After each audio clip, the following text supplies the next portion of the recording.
Welcome back to Tales from the Voids, the place where we stare into the abyss of the internet, and sometimes the abyss stares back with family drama. Or in today's case, purple hair, forgotten wallets, and chicken parmesan? Exactly. I'm Mark. And I'm Chloe. Let's dive into the first story.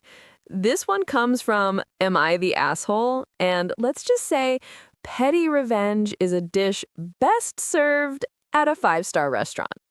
Story number 1. Am I the asshole for bringing my sister-in-law's wallet to the restaurant when she conveniently always forgets it? So, the OP is a 28-year-old female. Her sister-in-law, Amy, loves to visit, stay for free, and demand expensive dinners. I already hate Amy. Let me guess, when the bill comes, she performs a magic trick where her wallet disappears? Spot on. Amy implies that since OP makes more money, OP should pay. OP, specifically, not the husband. Amy made a reservation at an extremely expensive spot.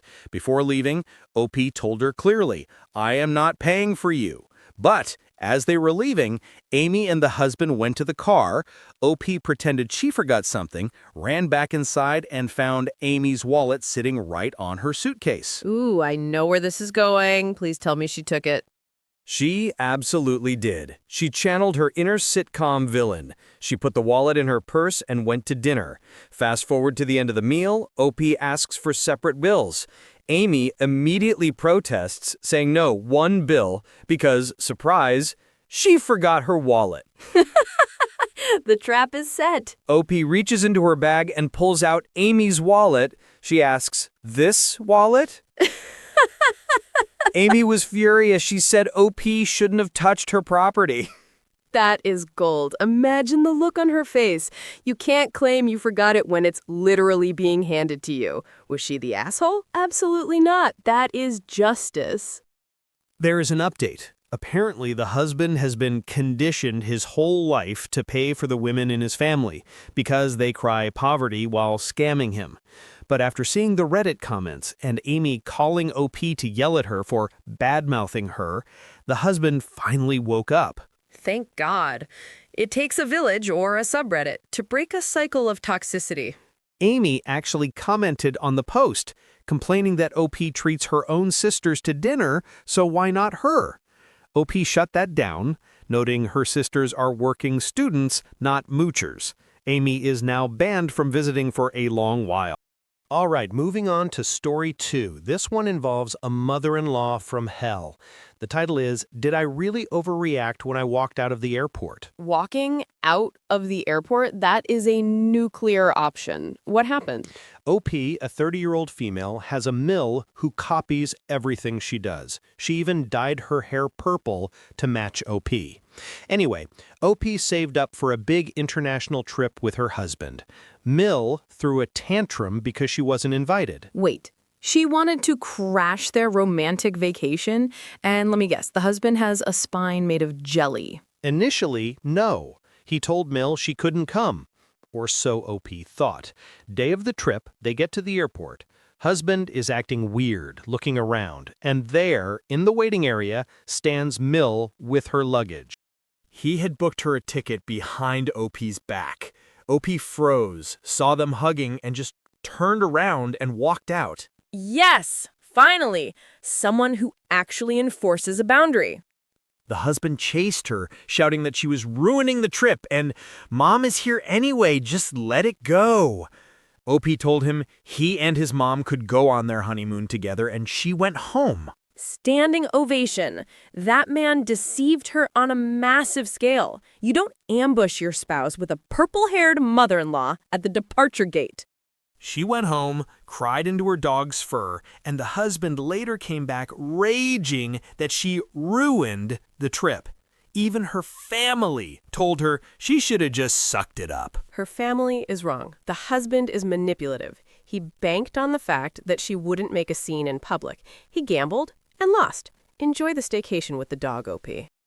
Next up, story 3. My mom accused my fiancé of being a cradle robber. OP is 23, fiancé Jake is 27. Wait, 23 and 27?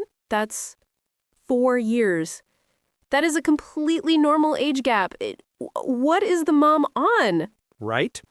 So the parents are over for dinner. Mom finds Jake's old yearbook. She does the math and realizes Jake graduated high school 4 years before OP. She freaks out. She asks, "Why are you with my baby girl? Cradle robbers disgust me." That is unhinged behavior. Did she try to drag OP out of the house? Literally, yes. She tried to physically remove OP. OP kicked her out and uninvited her from the wedding. Here is the twist in the update. People asked if the mom had some trauma or if there was a huge age gap with the parents. Turns out the parents are the same age. But OP was born 12 weeks premature. Oh. Yeah, the mom thought OP was going to die as a baby. She has this permanent fear and extreme protectiveness. It doesn't excuse calling a 27-year-old a predator, but it explains the irrational baby girl fixation. That's sad, but she needs therapy, not to destroy her daughter's marriage. Hopefully the dad can get her the help she needs. Last story, a palate cleanser. Do I tell my wife the truth after 11 years? Oh no, did he cheat? Does he have a secret family? Worse, when they were 16, she asked his favorite meal. He panicked and said chicken parmesan. He meant chicken Alfredo. Oh, no way. He has been making him chicken parm from scratch for 11 years. He's been eating it and smiling for over a decade. He finally told her. And?